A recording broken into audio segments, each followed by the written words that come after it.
Live from the Firehouse Saloon, Texas National Outfitters Badlands Radio Studio.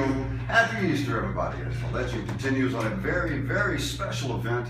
The Firehouse Saloon, the one and only place that could really host an Easter Sunday like this. The Boxmasters in the house, and nice enough to swing by the Badlands studio and talk to us. Honored to have you, gentlemen. Welcome. Well, thank you. Okay, man, let's get right to it, the music, man. Somewhere down the road, right? That's it. Yeah. Statement up front, sorry. This is good shit. We're talking to YouTube. The world needs to know this is good stuff, man. Reasons to live. I mean, this kind of music, gentlemen, you gotta live to be able to come up with that stuff, right? Well, we've had a few knocks along the road, you know. JD was raised in Kansas. I was raised in Arkansas, Brad in Texas, and Teddy, our keyboard player in New Jersey. He's the only Yankee in a bunch. But we were all raised either, well, some people might call it lower middle class, but it was actually just poor. Sounds better, man. Doesn't it?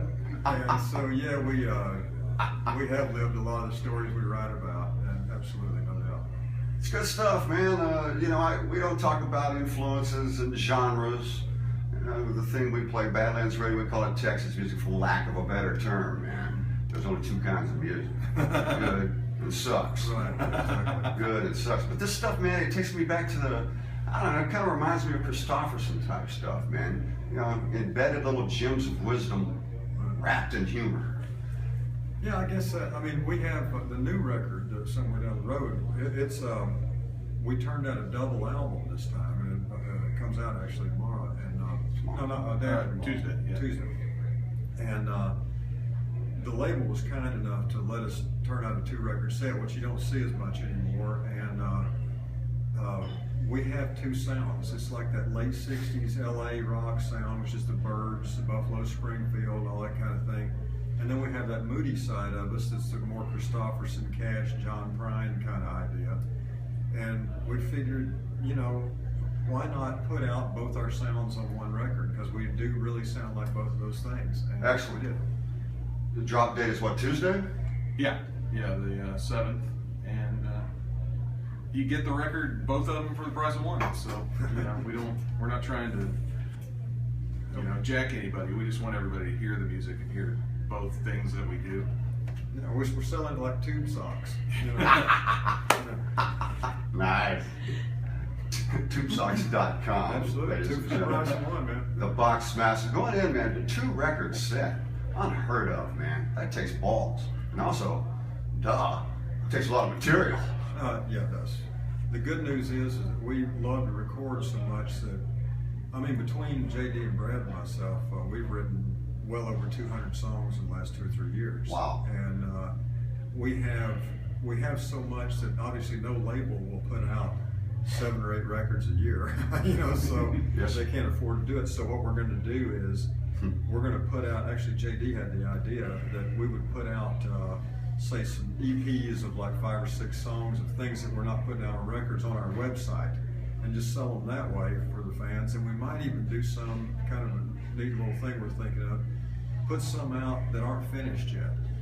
And then maybe 3 months from later on, you know, when we finish them, put those out and people can kind of see the progression of how it works and everything. And we have 5 records that are already recorded and mastered and ready to go, so we'll do them on the website.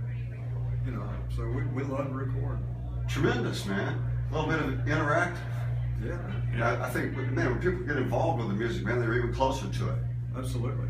Yeah. I mean, because, you know, a lot of people maybe don't even know, you know, the difference between listening to, you know, say a demo that's just got acoustic bass and drums and a vocal on it, and then you get it back and you hear all the background vocals and the, you know, lead guitar and stuff. What a different song it becomes, you know. But sometimes the demo is the best version of it, and you don't want to do anything to it. One takes. There's a gentleman in Texas by the name of Walt Wilkins. Producer, I'm sure you guys are familiar with Walt. Yeah, one take artist, man. They go in the studio and they lay it down live, man. Absolutely. That's talent, my friends. I'm telling you, that's what they said Frank Sinatra did in the movies. Really? He would only do one take, and he was gone just because he had stuff to do. Had a jack waiting for him. Oh yeah, I'm not sure he thought he got it right. I think he just knew he had stuff to do. I'm out of here, boys. What was the inspiration, man? What was the idea of the first to get together and do the Boxmasters real quick, man? Well, I was working as a recording engineer on Billy's 4th solo record, and he came downstairs one day and said, I need to record a version of a Hank Williams song for a TV show. Can you play guitar? And I said, well, okay.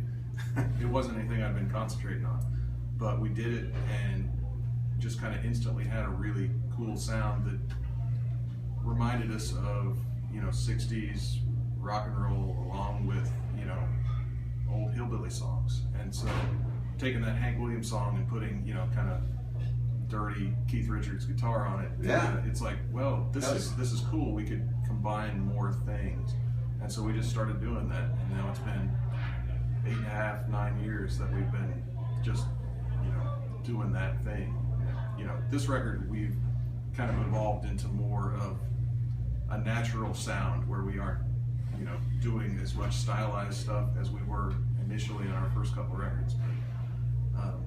It's been a progression from the start. Just take those influences and then, make them who we are. Henceforth, Mod Billy? Oh yeah. Is that okay? Yeah. That term good? Mod Billy is what we call our music. It's because we love the British mod, period, and British invasion music, and we love hillbilly music. So, when you're influenced by those things, it's not like these days, like JD said, that we're trying to sound that way. It's just when we play, that's what we sound like. Yeah. So it's just like when the Beatles came out, it's what happens when English guys try to play Carl Perkins music. It just came out sounding the way they sounded. It didn't sound like Carl Perkins. It was their version of it. And nice. And it was more pop sounding than what Carl Perkins was. Carl Perkins was full-on hillbilly rockabilly guy, but when the Beatles play it, it all of a sudden sounds like a pop song. And that way, when they sent it back over to us, all of a sudden the parents would kind of say, oh, okay, this sounds harmless enough, what I mean? And the parents couldn't take Little Richard, but when the Beatles did his song, they could handle it. Sure, Elvis. Elvis too, yeah. They couldn't take Little Richard, but Elvis. That's right. And he even had trouble. Yeah, Exactly. yeah. Somewhere down, man, we could talk, man. I'm lucky to even get here, man. Tammy has my car. Oh, does she? I'm telling you, man, if you've ever been through a divorce, I think you'll enjoy that song. It's good stuff, man. I dig the hell out of it, and hopefully the world will get turned on to it, man. Boxmasters.com, right? Yep, go to Boxmasters.com. iTunes, your favorite pizza store. Yeah. Tube socks are also available. Feed mill. Go by the feed mill. That's where most of our records sell. Yeah. Well, hey, man, who cares, right? As long as they're selling, man. Absolutely. That'll get you off the shit list. Right. See if I can drop any more of your song titles in this interview. Yeah, I don't know if we're playing a couple of things off the older records tonight, but mostly from somewhere down the road. But we might do. If people are drunk enough, we might do I'll Give You a Ring when you give me back my balls. All right, well, this is Firehouse, man, so that would be, the legend continues. There you go. Thank you, gentlemen. Thank you so much. Cannot wait, man. The Boxmasters on Easter Sunday at the legendary Firehouse Saloon. Billy, you did ask me, what are we going to do with this booth? I did. I'm looking for the other dude, the one-legged dude that ripped off. Exactly. This is Texas National Outfitters, one of our sponsors, t-n-o.com. Something I love to do is guess that skin, you guys. Guess the skin. Yeah, guess the skin. Well, when we first came in here, I thought, this is not the boot up the ass. No, it's not the boot up the ass. Right, That's the dude ripped that one off. Oh, yeah. It looks like a pumpkin to me. It's not a pumpkin. Pumpkin skin. All right, let me figure this out. Palm tree. Nope. That's a good guess, though, man. I never thought of a. It looks like a damn palm tree, man. Aeropalm, South American fish out of the Amazon River. That's Wow. I'm not kidding you, sir. That's tremendous. Wow. Look at that hand stitching on it, man. That's crazy, man. That's crazy. I've never seen anything like it. I mean, it's pretty great, and it's soft too. It's not like gator, No, it's supple. That's pretty darn It's good. like our women. And where is that? Texas National Outfitters are in Austin, Okay. Katy, Texas, and Houston, Texas. Cool. Their website is gotta throw a dash in there, t-n-o.com. There you go. Well, they need to get a branch over my old stomping grounds in Tomball. All right. We'll bring that up to them, brother. Absolutely. You need an outlet over in Tomball. We need an outlet. Fish skin boots, man. I'm telling you, That's wild. This is Badlands Radio. Thank y'all, man. thank you. It's going to be a great night, ladies and gentlemen. It's going to be a great night. Thank you. Thank you very Appreciate it. much. Oh, awesome. That's very cool of you.